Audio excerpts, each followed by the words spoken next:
Now we come to the newest Warhammer debate, ULRIKA MAGDOVA, free LC, legendary heroes, legendary lords, and what it all means for the trilogy moving forward. Is this a new trend? Are legendary lord free LCs a thing in the past? Is this a grand new leap forward or a big step backwards? Maybe something in between. Let's discuss. But first things first, let's talk about the character, who ULRIKA is and what she's bringing to the table. And then we can talk context and controversy. So, ULRIKA MAGDOVA Strakov is the daughter of a Kislevite boyar who grew up learning archery, horseback riding, and swordsmanship. She was adept at all three, became a tall, independent woman who don't need no man, as is only right for someone living near the borders of Kislev, whose family may be called upon to defend the motherland against chaos incursions. I think it was Eowyn who said, "Women of this country learned long ago, those who do not wield a sword can still die upon them."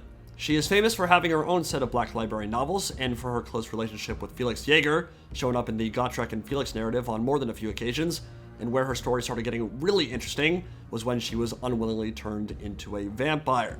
You take a character of noble birth, trained in martial arts of all kinds, and then imbue them with the strength, cunning, and thirst of a creature of the night. That is a potent combination, and it plays a role throughout the majority of her story arc.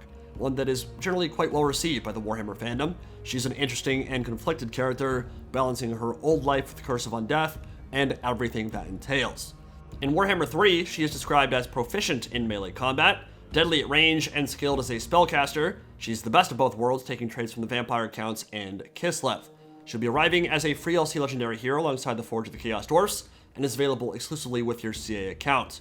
Whether it's magic-aided weaponry to enhance defenses, or her transformative healing powers, ULRIKA will protect her kin and allies at all costs. She'll be recruitable for both Kislev and the Empire, with the Silver Dagger, Blood Shard, Dancing Blade, and her compound bow Skillander's Fall, which she used to mortally wound a dragon when she struck it in the eye while defending the Spirit of Grungni airship in the Gotrek and Felix novels, and as a Lore of Shadows caster, offers a lot of versatility on the field of battle.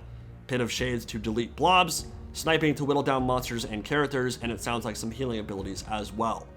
Purely looking at her design, I love it. I adore it. She looks incredible. It's faithful to her original tabletop model while putting a unique spin on it, adds a bit of flair, and modernizes the whole vibe, one that is very distinctly Kislev inspired, with a gorgeous hat and the trappings of aristocracy, marred of course by those blood red eyes and beastly looking pupils, which kind of just draw the whole thing together. I really like this model, although again, I could do without the ice crystals on the horse.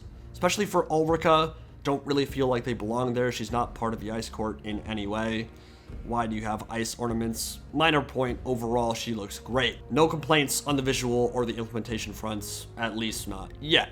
So let's talk about free content and the context of the Chaos Dwarfs DLC, and my thoughts and impressions on the Legendary Lord versus Legendary Hero debate.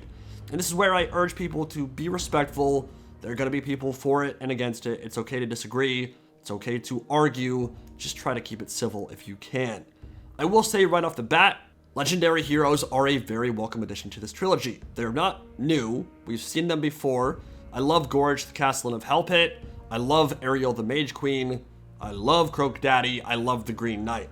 I love the idea of fielding a hero character who perhaps doesn't deserve their own start position and armies, and being able to further flesh out and customize multiple factions with them in their roster as they sell their services to them or appear in times of great need.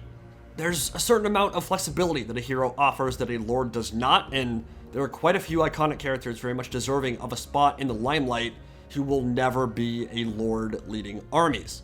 It's going to be a really good way to flesh out certain races without blowing the map and filling in important spots that could be used for other, perhaps more important, better implemented lords later on. So there are certainly advantages to this approach.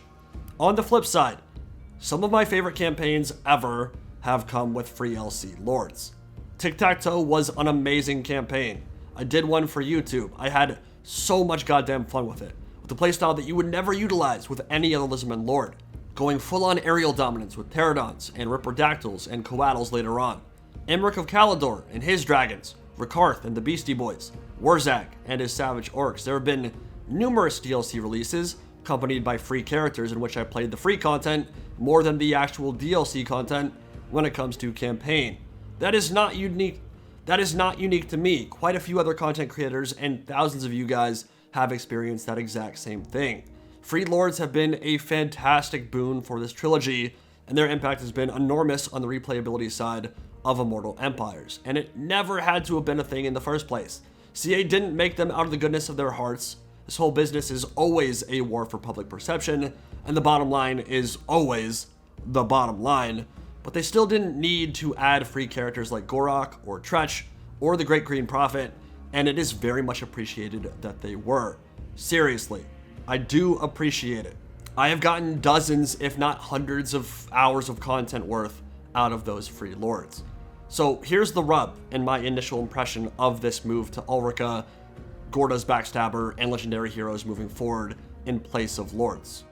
I think it's a step backwards. I think, generally speaking, it is a drop in quality compared to what lords offer on the gameplay side of Total War, if nothing else changes moving forward. And while my intent is not to look a gift horse in the mouth, and I am still happy we're getting Ulrika, I also know that a lord is almost always a more exciting option, and in the context of the rest of the Chaos Dwarfs DLC, I totally understand why people care about the change and want to discuss it. Feedback is important. Discussion is important. It has been a huge force for change throughout the course of this trilogy, and while sometimes that force has been over the top, ridiculous, hyperbolized, and just frankly downright rude, a lot of the times it has been extremely important and an extremely good force for change. So even though some people don't always express themselves in the way that they should, it's still important to discuss it. Because you simply cannot argue that heroes offer the same amount of replayability or content as legendary lords. You cannot. It is an undeniable fact that a new start position, unique mechanics, and in some cases like Drycha, new units and a whole new focus on untouched portions of a roster offer more than a hero ever could. That does not inherently mean that a Lord free LC is automatically better than a hero free LC. That entirely depends on the situation, what they come with, and so on. But generally speaking, yes, Lords offer more. Which is why the blog post initially kind of rubbed me the wrong way, and before you guys ever saw this stuff, before any Reddit posts were made about Ulrika, that's what I said. On March 10th, I told the devs that it is an extremely uncommon viewpoint that someone would want heroes at the expense of lords, instead of lords. And to frame it like an improvement that everyone was clamoring for in the blog post felt a little bit disingenuous. Yes, people wanted heroes, no question, but not necessarily at the expense of lords and new start positions. Now, CA may not have been able to do that this time around, and that is perfectly understandable. They simply might not have had the time or resources to go all in with the free LC as they have done in the past. And so without knowing the background situation fully, it's logical to not freak out about it, and I'm not freaking out about it. As I've said, I think the Chaos Dwarfs DLC is worth the price of admission to me and my current financial situation, and if I wasn't getting it for free, and if I didn't have a YouTube channel that I've sunk thousands and thousands of hours into to get to this point, I would still buy it. But that's me. I can afford it, no problem. But for other people who might be struggling and dealing with inflation and budget issues to a much higher degree, and that is a fair chunk of the population in many countries, it's totally fair for those people to share their concerns, to be heard.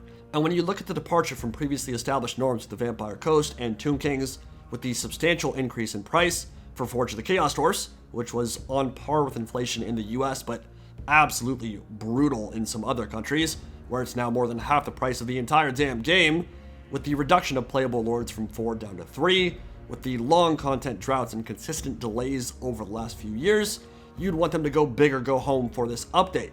Forge of the Chaos Dwarfs is a very important time for this game. Time to recapture as many players as possible. And free LC lords in the past have been a very important element of that, because everyone gets access to them. It's just a good business decision that generates goodwill and makes people more willing to buy the paid stuff. So some people were asking me why this arbitrary number of 4 lords is so important to me, and the answer is, it's not. Obviously, the fact that we dropped from 4 lords to 3 in this DLC is not the extent of my critique. If the Chaos Dwarfs wouldn't have benefited from another lord option, or if the 4th lord had been undercooked, underdeveloped, and generally bad and pointless, maybe think someone like Aranessa, although I'm a little hesitant to throw her in there because I still like her, I still think she adds stuff to the game. There are situations where I can think going with 3 lords would be fine. Or in the event that all the T's are crossed, all the I's are dotted, all elements of the roster are represented well, and a lord wouldn't bring anything new or interesting to the table, or that the other 3 are so incredibly well fleshed out and unique that it doesn't matter, and on and on and on. There could be a bunch of reasons why I would not care. But in this case, in this DLC, my point was that a Bull Centaur Lord, whether it was Shartor or someone else at CA created like Celestra Direfin, would have added a lot to this campaign pack. It would have added a new dynamic, a new way to play. It would have been a big playstyle departure from Astrogoth, Drazowath, or Zatan. There would be a nice juxtaposition there that I think would have offered a lot to this DLC. So when you take that into consideration, along with all the other changes, that is why there is discussion, why there is some pushback here, why there is debate about whether this will be a good tack moving forward. And yes, I wholeheartedly agree. This community and internet gaming communities in general have a long and illustrious history of blowing things out of proportion and being unpleasant grognards. I totally get it. But generally speaking, most of the feedback and discussion I've seen about this has been reasoned, thoughtful, and fair.